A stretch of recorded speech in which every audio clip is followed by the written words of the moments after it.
അരുൺ, ഇപ്പോൾ 2019 ലോക്സഭാ തെരഞ്ഞെടുപ്പിൽ വലിയ പരാജയമാണല്ലോ സി പി എമ്മും ഇടതുപക്ഷവും ഏറ്റുവാങ്ങിയത്. 19-1. അന്ന് മുഖ്യമന്ത്രി പിണറായി വിജയനോട് മാധ്യമപ്രവർത്തകർ ചോദിക്കുന്നുണ്ട്, താങ്കളുടെ ശൈലി മാറ്റുമോ എന്ന്. അന്ന് അദ്ദേഹത്തിൻ്റെ മറുപടി എന്താണെന്ന് അറിയാമോ? എൻ്റെ ശൈലി എൻ്റെ ശൈലിയാണ്, അതിന് മാറ്റമുണ്ടാകില്ല. ഞാൻ ഈ നിലയിലെത്തിയത് ഇത്രയും കാലത്തെ ഈ ശൈലിയിലൂടെയാണ്, അതെല്ലാം ഇനിയും തുടരുക തന്നെ ചെയ്യും. 2019 പിണറായി വിജയൻ മാധ്യമങ്ങളോട് പറഞ്ഞതാണ് ശൈലിയിൽ ഒരു മാറ്റവും ഉണ്ടാകില്ല എന്ന്.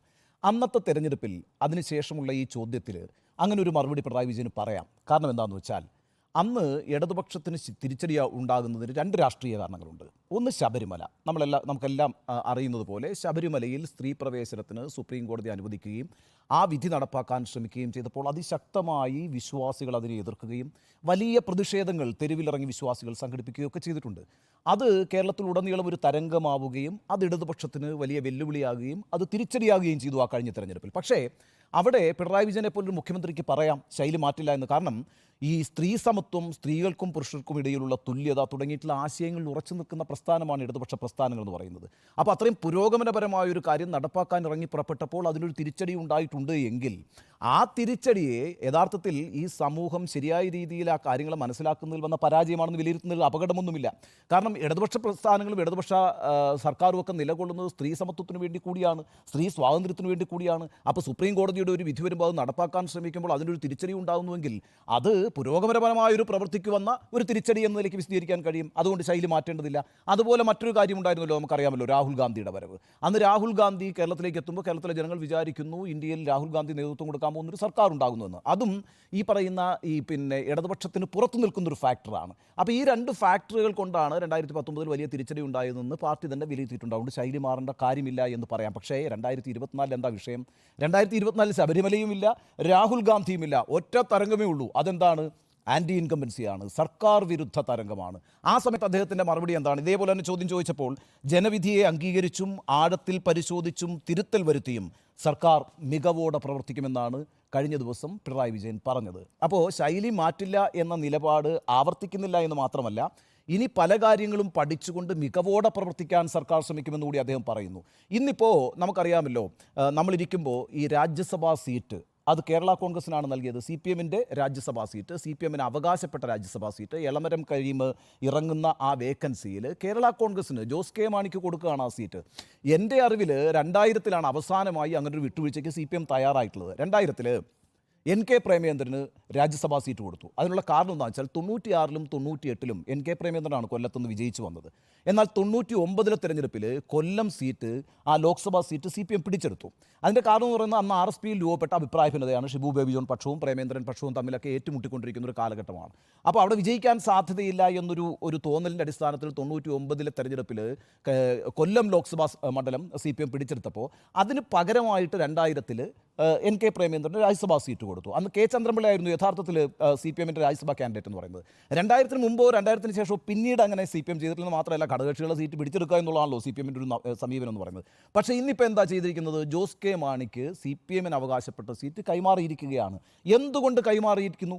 അത് ഈ 2024 ലോക്സഭാ തെരഞ്ഞെടുപ്പിൻ്റെ ഫലമുണ്ടാക്കിയിരിക്കുന്ന രാഷ്ട്രീയ സമ്മർദ്ദമാണ്. കാരണം എന്താണെന്ന് വെച്ചാൽ, ഇന്ന് സി പി എം എന്ന് പറയുന്ന പാർട്ടിയും സി പി എം നേതൃത്വം കൊടുക്കുന്ന സർക്കാരും വലിയ രീതിയിൽ ജനങ്ങൾക്കിടയിൽ ഒരു അവമതിപ്പുണ്ടാക്കുന്ന അന്തരീക്ഷമാണ് ഇപ്പം ആ പാർട്ടി നേരിട്ടുകൊണ്ടിരിക്കുന്നത്. അത് മാത്രവുമല്ല, ഇപ്പോൾ നമുക്കറിയാമല്ലോ, ഈ 3.28% വോട്ടാണ് കേരള കോൺഗ്രസിനുള്ളത് കഴിഞ്ഞ നിയമസഭാ തെരഞ്ഞെടുപ്പിൽ. 3.5% എന്ന് വെക്കാം നമുക്ക് കണക്ക് കൂട്ടുമ്പോൾ. അതുമാത്രമല്ല, ഇടുക്കി, കോട്ടയം, അതേപോലെ തന്നെ പത്തനംതിട്ട, എറണാകുളം, ഈ 4 ജില്ലകളിൽ അവരൊരു ശക്തിയുമാണ്. ഇപ്പോൾ നമ്മളിപ്പോൾ വിലയിരുത്തുന്നത് എന്താ? ബി ജെ പിക്ക് ഗുണകരമാകുന്ന വിധത്തിൽ ക്രിസ്തീയ വോട്ട് ബാങ്കിൽ ചോർച്ചയുണ്ടാകുന്നു. അതിൻ്റെ അടിസ്ഥാനത്തിൽ തൃശ്ശൂർ ഒരു സീറ്റ് കിട്ടി അവർക്ക്, അല്ലേ? സീറോ മലബാർ സഭ അവിടെ കൃത്യമായി വോട്ട് പോൾ ചെയ്ത് കൊടുത്തു. അങ്ങനെ സുരേഷ് ഗോപി വിജയിക്കുന്നൊരു സാഹചര്യം. അപ്പോൾ ഒരു കോംപ്രമൈസും ഇനിയിപ്പം അങ്ങനെ ചെയ്യാൻ കഴിയില്ല. കാരണം ക്രിസ്തീയ സമുദായത്തെ അകറ്റി നിർത്തുന്ന എന്തെങ്കിലും ഒരു നിലപാടെടുക്കാൻ കഴിയില്ല. ജോസ് കെ മാണി മുന്നണിയിൽ ഉണ്ടാകണം. ജോസ് കെ മാണിക്ക് പുറത്തു പോകേണ്ടിരുന്നൊരു സാഹചര്യം ഉണ്ടാക്കാൻ കഴിയില്ല. അപ്പോൾ ഈ 3.5% വോട്ടെന്ന് പറഞ്ഞാൽ വളരെ വിലപ്പെട്ട വോട്ടാണ്. നമുക്കറിയാലോ, ഓരോ നിയമസഭാ മണ്ഡലങ്ങളിലും ഒരു 5000 മുതൽ 10000 വരെ വോട്ടെന്നൊക്കെ പറയുന്നത് വളരെ നിർണായകമാണ്. അപ്പോൾ അടുത്ത തെരഞ്ഞെടുപ്പിൽ ജോസ് കെ മാണിയുടെ പാർട്ടി ഈ മുന്നണിയിൽ ഉണ്ടായിരിക്കുക എന്ന് പറയുന്നത്, ഞാൻ നേരത്തെ സൂചിപ്പിച്ച പോലെ 4 ജില്ലകളിൽ അവർ നിർണായകമായൊരു കക്ഷിയാണ്. ഇപ്പോൾ അവർക്ക് നിലവിൽ 5 MLA-മാരുമുണ്ട്, 3.5% വോട്ടുമുണ്ട്. അപ്പോൾ അതുകൊണ്ട് ജോസ് കെ മാണിയുടെ പാർട്ടിയോട് വിട്ടുവീഴ്ച ചെയ്യാൻ സി പി എം ബാധ്യസ്ഥമായിരിക്കുന്നു. എന്തുകൊണ്ട് ബാധ്യസ്ഥമായിരിക്കുന്നു? CPM-ന്റെ വോട്ട് ബാങ്കിൽ, ഇടതുപക്ഷത്തിൻ്റെ വോട്ട് ബാങ്കിൽ വലിയ ചോർച്ച സംഭവിച്ചുകൊണ്ടിരിക്കുന്നു. തൃശ്ശൂർ മാത്രമല്ലല്ലോ, ആലത്തൂർ എന്താ സംഭവിച്ചത്, ആറ്റിങ്ങൽ എന്താ സംഭവിച്ചത്, ആലപ്പുഴയിൽ എന്താ സംഭവിച്ചത്? ഇവിടെയൊക്കെ ഇടതുപക്ഷത്തിൻ്റെ, പ്രത്യേകിച്ച് CPM-ന്റെ ശരിക്കുമുള്ള ശക്തി എന്ന് പറയുന്നത് പിന്നാക്ക ഹിന്ദു വിഭാഗങ്ങളാണ്. മുന്നാക്ക ഹിന്ദു വിഭാഗങ്ങളിൽ നല്ലൊരു ഭാഗം കോൺഗ്രസിനോടൊപ്പം നിൽക്കുന്നു, നല്ലൊരു വിഭാഗം BJP-യോടൊപ്പം നിൽക്കുന്നു. പക്ഷേ പിന്നാക്ക ഹിന്ദു വിഭാഗങ്ങൾ, പ്രത്യേകിച്ച് ഈഴവ പോലുള്ള സമുദായങ്ങൾ എന്ന് പറയുന്നത്, അവരാണ് ഈ പറയുന്ന CPM-ന്റെ അടിത്തറ എന്ന് പറയുന്നത്. ആ വോട്ട് ബാങ്ക് ചോർന്നിരിക്കുന്നു BJP-യിലേക്ക്. ശോഭാ സുരേന്ദ്രൻ എത്ര വോട്ടാണ് ഉയർത്തിയത് ആലപ്പുഴയിൽ, ആറ്റിങ്ങൽ എത്ര ഉയർത്തി, പിന്നെ നമ്മുടെ V മുരളീധരൻ. അപ്പോൾ ഈ രീതിയിൽ സ്വന്തം വോട്ട് ബാങ്കിൽ ഉണ്ടാകുന്ന ചോർച്ചയെക്കുറിച്ച് കൂടിയും പിന്നെ CPM-ന് ബോധ്യമുണ്ട്. ആ ബോധ്യത്തിൻ്റെ അടിസ്ഥാനത്തിലാണ് ഇപ്പോൾ CPM ഈ പറയുന്ന രാജ്യസഭാ സീറ്റിൽ വിട്ടുവീഴ്ച ചെയ്തിരിക്കുന്നു എന്ന് ഞാൻ മനസ്സിലാക്കുന്നത്. അങ്ങനെയാണ്. അതൊരു രാഷ്ട്രീയ സമ്മർദ്ദമാണ്. അതായത് CPM വിട്ടുവീഴ്ച ചെയ്യുകയല്ല ചെയ്തത്, ഒരു സമ്മർദ്ദത്തിന് കീഴടങ്ങാണ് ചെയ്തത്. ഇപ്പോഴത്തെ ഒരു രാഷ്ട്രീയ സാഹചര്യം ഉണ്ടാക്കിയിരിക്കുന്ന സമ്മർദ്ദമുണ്ട്. പിന്നെ CPI എന്താ പറഞ്ഞിരിക്കുന്നത്? രണ്ടാമത്തെ ഘടകകക്ഷിയാണല്ലോ 17 സീറ്റുമായിട്ട് ഈ മുന്നണിയിൽ CPIയുടെ തിരുവനന്തപുരം എക്സിക്യൂട്ടീവ് കമ്മിറ്റി പറഞ്ഞിരിക്കുന്നത്. ഇതിനു മുമ്പ് CPI കഴിഞ്ഞ സെപ്റ്റംബറിൽ സംസ്ഥാന കൗൺസിലിൽ വലിയ വിമർശനങ്ങൾ പിന്നെ ഇടതുപക്ഷത്തിനെതിരെയും സർക്കാരിനെതിരെയും ഉണ്ടായി, CPM-നെതിരെയും സർക്കാരിനെതിരെയും ഉണ്ടായി. അന്ന് ആ സംസ്ഥാന കൗൺസിലിൽ പിന്നെ പല ആളുകളും പറഞ്ഞ അഭിപ്രായമായിട്ട് മാധ്യമങ്ങൾ റിപ്പോർട്ട് ചെയ്തത് ഇടതുപക്ഷ സർക്കാരിൻ്റെ മുഖവും പിണറായി വിജയൻ്റെ മുഖവും വികൃതമാണ് എന്ന് പല ആളുകളും അതിൽ പറഞ്ഞു എന്നാണ് സംസ്ഥാന കൗൺസിലിൽ പറഞ്ഞു. എന്ന് മാത്രമല്ല, ഈ വികൃത മുഖവുമായിട്ട് നിങ്ങൾ ഈ മണ്ഡല സദസ്സിന് പോയിട്ടൊരു കാര്യവുമില്ല എന്ന് അന്ന് സംസ്ഥാന കൗൺസിലിൽ അഭിപ്രായം ഉണ്ടായി. ഈ ഫെബ്രുവരിയിൽ സംസ്ഥാന കൗൺസിൽ CPIയുടെ കൂടിയപ്പോൾ എന്താ പറഞ്ഞത്? ഈ ചിറ്റമ്മ നയമാണ് CPM-ന് പിന്നെ ഈ CPIയുടെ വകുപ്പുകളോട് എന്ന്. അപ്പോൾ ഈ GR അനിലിൻ്റെ ഭാര്യയായിട്ടുള്ള ലതാകുമാരി ഈ കൗൺസിലിലെ മെമ്പറാണ്. അവർ പറഞ്ഞത് അനിലിങ്ങനെ നിരന്തരം മുഖ്യമന്ത്രിക്ക് കത്തെഴുതി അദ്ദേഹത്തിൻ്റെ എഴുത്ത് തെളിഞ്ഞു എന്നാണ് പറഞ്ഞത്.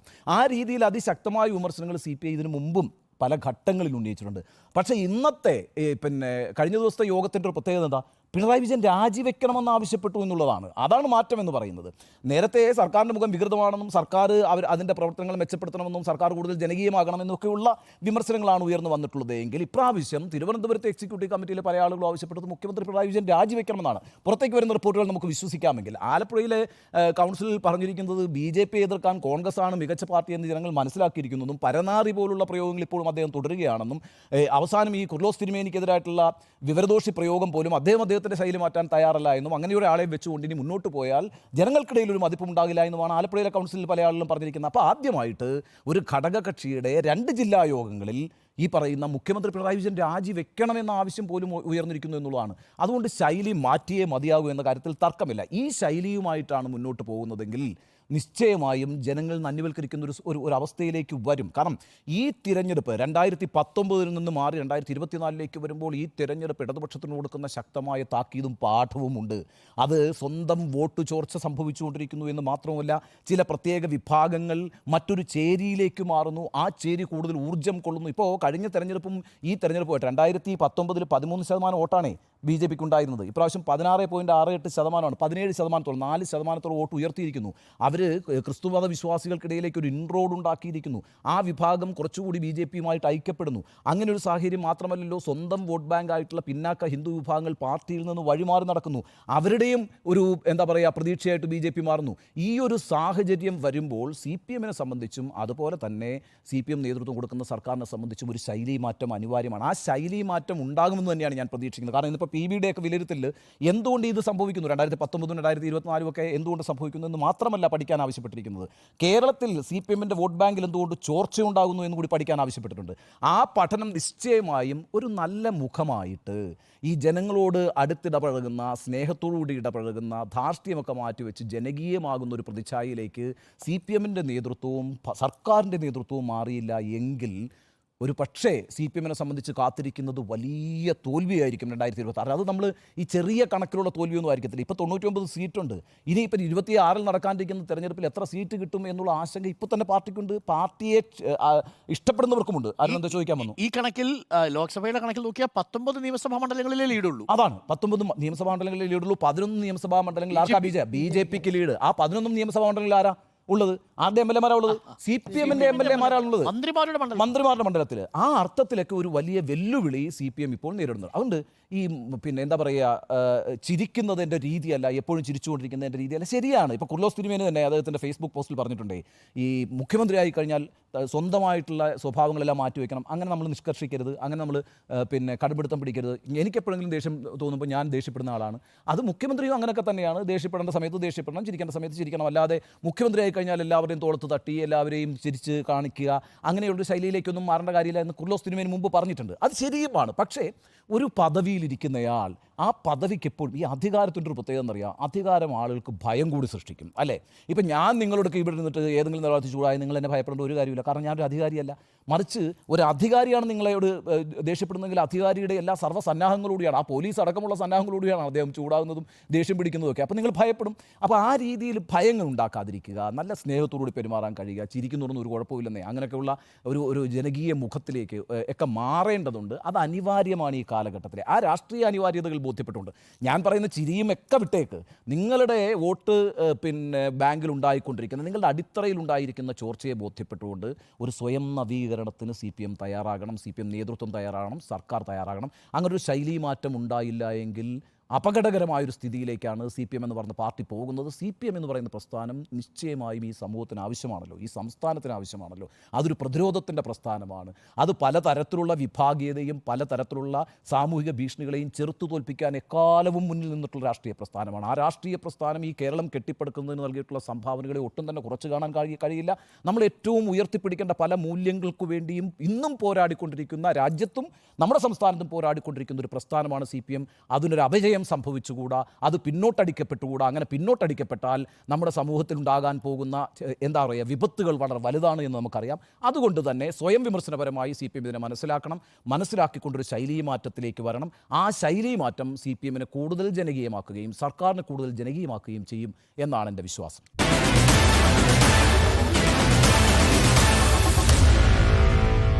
Meet the editors.